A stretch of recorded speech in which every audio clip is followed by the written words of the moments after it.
Welcome to Democracy Now!, democracynow.org, the War and Peace Report. I'm Amy Goodman. President Joe Biden announced Sunday he's dropping his bid to seek re-election in a move upending the presidential race just 4 months before Election Day and a month before the Democratic National Convention. In a letter posted Sunday, Biden wrote he was stepping aside, quote, in the best interests of my party and the country. Biden endorsed his Vice President Kamala Harris, who quickly received the backing of many powerful Democrats, but could still face a challenge for the party's nomination. If elected, Harris would become the first woman to serve as U.S. president. She made history in 2020 when she became the first Black person, first person of South Asian descent, and first woman to be elected vice president. The 81-year-old Biden faced tremendous pressure to drop out following a disastrous debate with Donald Trump that raised questions about his physical and mental health, as well as his ability to beat Trump. Biden announced the decision while at his beach home in Delaware, where he has been isolating after testing positive for COVID. Biden's decision makes Trump, who is 78, the oldest presidential nominee in U.S. history.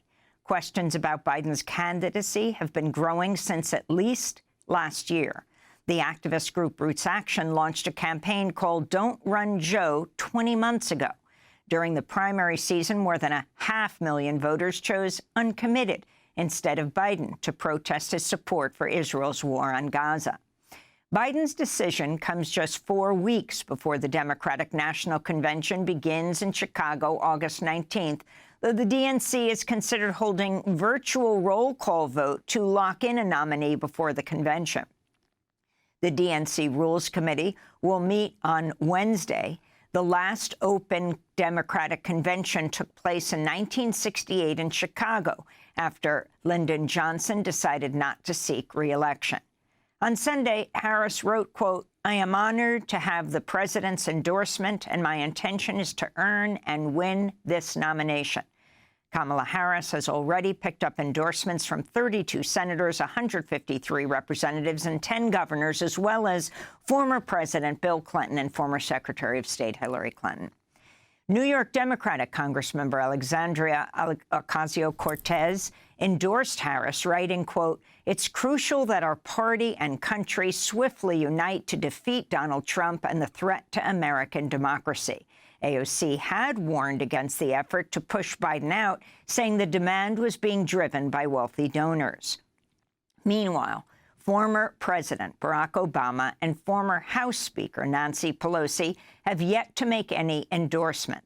Neither has independent Senator Bernie Sanders, who praised Biden as, quote, the most pro-working class president in modern American history, unquote. Many Republicans, including House Speaker Mike Johnson and Vice Presidential nominee J.D. Vance, responded to Biden's announcement by calling on him to immediately resign as president. We'll have more on Biden's decision in the Democratic race after headlines. In Gaza, Israel's killed at least 39 Palestinians so far today in Khan Yunis. One Israeli strike hit a tent used by journalists near Al-Aqsa Hospital. Israel began attacking Khan Yunis just moments after it ordered 400,000 Palestinians to evacuate the area. The official death toll from Israel's war on Gaza has topped 39,000, with over 90,000 wounded, though the true total is believed to be far higher. The International Court of Justice has ruled Israel's 56-year occupation of the West Bank and East Jerusalem is illegal. In a major decision announced Friday, the court ruled Israel, quote, is under an obligation to bring to an end its unlawful presence in the occupied Palestinian territory as rapidly as possible. The court also said other nations are obligated, quote, not to render aid or assistance, unquote, to Israel's settlements in the occupied territories. Palestinian Foreign Minister Riyad al-Maliki praised the ruling. All states and the UN are now under obligation not to recognize the legality of Israel's presence in the occupied Palestinian territory and to do nothing to assist Israel in maintaining this illegal situation. They are directed by the court to bring Israel's illegal occupation to an end. Israeli Prime Minister Benjamin Netanyahu is heading to Washington, where he'll address a joint session of Congress Wednesday. Dozens of Democratic lawmakers plan to boycott the speech. Netanyahu's visit comes 2 months after the chief prosecutor of the International Criminal Court, Karim Khan, announced he's seeking an arrest warrant for Netanyahu. The Center for Constitutional Rights has urged the Justice Department to investigate Netanyahu for genocide, war crimes, and torture. Israel attacked the Yemeni port of Hodeidah on Saturday, killing 6 people and injuring 83. The strike came a day after Houthi fighters launched a drone strike on Tel Aviv that killed 1 person. The attacks raised fears Israel's war in Gaza could spark a broader regional conflict. Israel's also continuing to launch strikes on southern Lebanon. In related news, the Lebanese photojournalist Christina Assi of Agence France Presse carried the Olympic torch in Paris on Sunday to honor journalists wounded or killed on the job. Assi lost her leg in the same Israeli attack that killed Reuters videographer Issam Abdallah. Christina Assi spoke Sunday. Of course, this is all for my best friend, Issam Abdallah, and all the other journalists who we have lost this year. This is all for them, and to pay tribute and to honor them, to honor their memory. And I will keep Issam's memory alive in everything I do. It's all for him. In Bangladesh, the government rolled back but stopped short of abolishing its highly contested quota system for public sector jobs after massive student protests that killed 160 demonstrators amidst a brutal crackdown. This is a lawyer for the students. The Supreme Court, according to Article 104, gave a final solution to this quota system. That is 93% quota for general people, 5% quota for freedom fighters and their kin, 1% for the ethnic minority community, and 1% for third gender and physically disabled.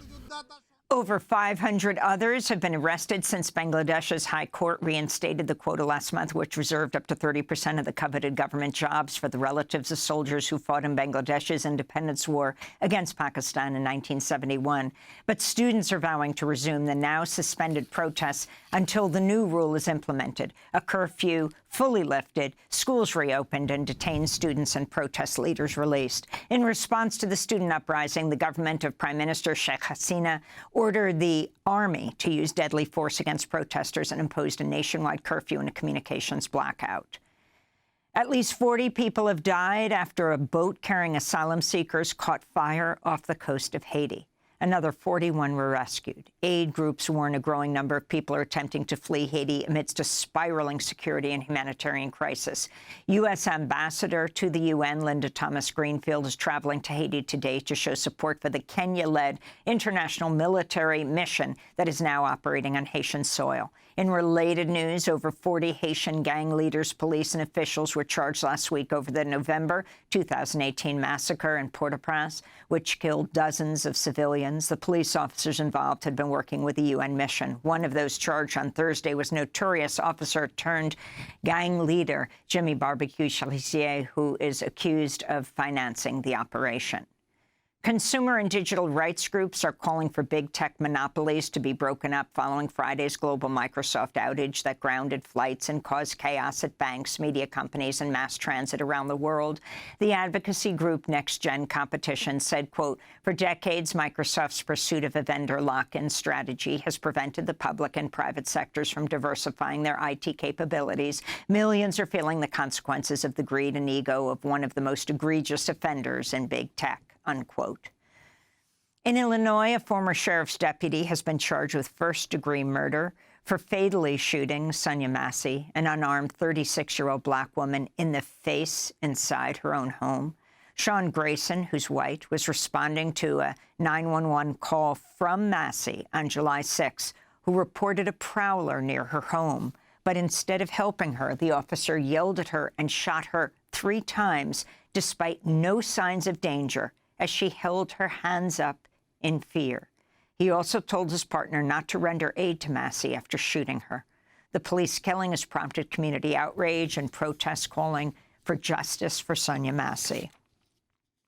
And longtime Texas Democratic Congressmember Sheila Jackson Lee has died at the age of 74. Jackson Lee was a tireless fighter for civil rights and progressive causes throughout her 3 decades in the U.S. House of Representatives. She announced last month she had pancreatic cancer. In 2002, Congressmember Jackson Lee was an early and outspoken opponent of the disastrous and illegal invasion of Iraq.